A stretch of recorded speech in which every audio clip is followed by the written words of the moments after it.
प्यारे दोस्तों, आज के इस वीडियो में हम बात करेंगे एक अजीबोगरीब जनाजे के बारे में। एक ऐसे रईस आदमी का जनाजा जिसे पढ़ाने के लिए हर मौलवी इनकार कर देता है कि मैं इसका जनाजा नहीं पढ़ाऊंगा।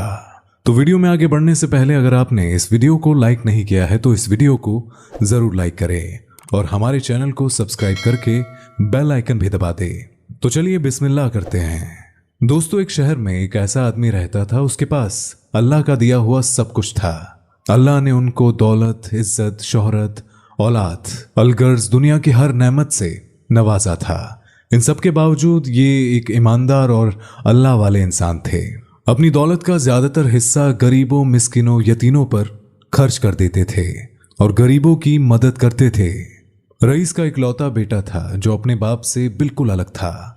रईस अपने बेटे को हमेशा समझाते रहते, बेटा दुनिया के मालो दौलत पर घमंड मत करना, मत भूलो ये दौलत अल्लाह की आजमाइश है। इसीलिए बेटा इस दौलत में गरीबों, यतीमों और परेशान लोगों का हिस्सा रखा करो, क्योंकि एक दिन ऐसा आएगा कि ये दौलत इसी दुनिया में रह जाएगी और तेरे साथ जो चीज जाएगी वो सिर्फ तेरा एक कफन होगा।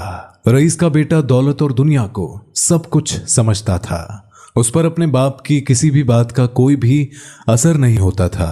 वक्त गुजरता गया और एक वक्त ऐसा भी आया कि रईस सख्त बीमार हो गया। काफी इलाज के बाद भी कोई बेहतरी नहीं आई और एक दिन रईस ने अपने मुंशी को बुलाया और उनको एक खत का लिफाफा दिया और कहा, मुंशी, ये खत का लिफाफा मेरे बेटे को उस वक्त दे देना जब मेरा जनाजा कब्रिस्तान में रखा जाए। मरने से पहले उसने अपने बेटे को बुलाया और कहा, बेटा, मेरी एक आखिरी ख्वाहिश है।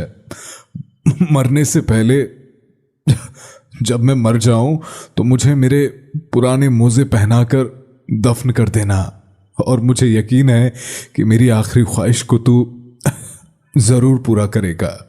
बाप ने बेटे से वादा लिया और बेटे ने बाप को यकीन दिलाया कि वो उनकी ये ख्वाहिश जरूर पूरी करेगा।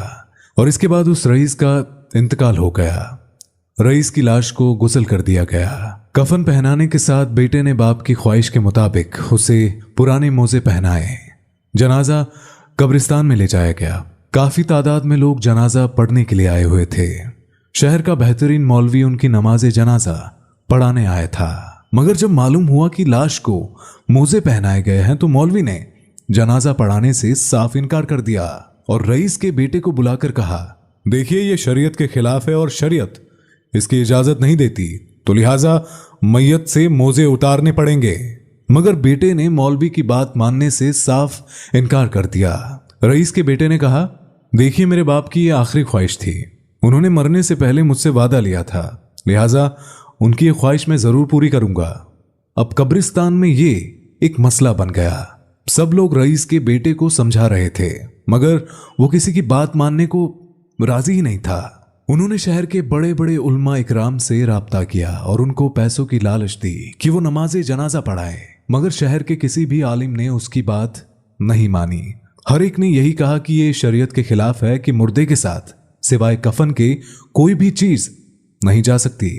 कब्रिस्तान में लोगों और उलमाए इकराम का हुजूम इकट्ठा हो गया। इसी हालत में रईस का मुंशी लोगों की सफों को चीरता हुआ हाजिर हुआ और उन्होंने रईस के बेटे को बुलाया और वो खत जो रईस ने मुंशी को दिया था और कहा था कि ये खत मेरे बेटे को उस वक्त देना जब मेरा जनाजा कब्रिस्तान में रखा जाए।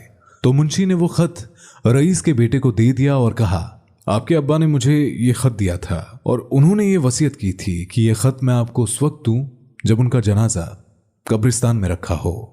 अब जैसे ही रईस के बेटे ने खत लिया और उसे खोलकर देखा तो उसमें ये लिखा हुआ था, प्यारे बेटे, मैं शहर का सबसे अमीर आदमी था, मगर देख लो आज मैं अपने साथ ये पुराने मोजे भी नहीं ले जा सकता। मेरे बेटे, आज मेरे साथ सिवाय मेरे कफन के मेरी कब्र में कोई भी ऐसी चीज मेरे साथ नहीं जाएगी। जो कुछ भी मैंने इस दुनिया में कमाया, जो माल मैंने दुनिया में जमा किया, सब कुछ ये दुनिया में ही रह जाएगा। इसीलिए मेरे बेटे, मैं तुझे वसीयत करता हूं कि जो कुछ मैं छोड़कर जा रहा हूं उसे अच्छे रास्ते में खर्च करना और मेरे बेटे दौलत पर कभी भी तकब्बुर मत करना, घमंड मत करना, क्योंकि बेटे ये दौलत इसी दुनिया में रह जाएगी। उसने जब खत को पढ़ा तो ज़ारो कतार रोने लगा। उसने बाप के मोजे उतार दिए, नमाज़े जनाजा पढ़ाया गया और उसे दफना दिया गया। इसके बाद उस बेटे ने अपने बाप की तरह ही काम किया। उसने अपनी कमाई का ज्यादातर हिस्सा गरीबों, यतीमों और मिस्किनों में खैरात कर दिया और एक अच्छी जिंदगी गुजारने लगा। दोस्तों, कुछ वाकयात, किस्से और कहानियां गुजर जाते हैं लेकिन इंसान के लिए काफी सबक छोड़ जाते हैं। सच है, जब इंसान मरता है तो मर ही जाता है और सिवाय कफन के अपने साथ अपनी कब्र में कोई चीज भी लेकर नहीं जा सकता। और जो भी चीज हमारे साथ कब्र में जाती है वो सिर्फ हमारे अमाल होते हैं। तो आखिर में अल्लाह रब्बुल इज्जत से दुआ है कि हे अल्लाह पाक, हमें नेक अमाल करने और बुराई से बचने और बचाने की तौफीक अता फरमाए। आमीन, अल्लाहुम्मा आमीन।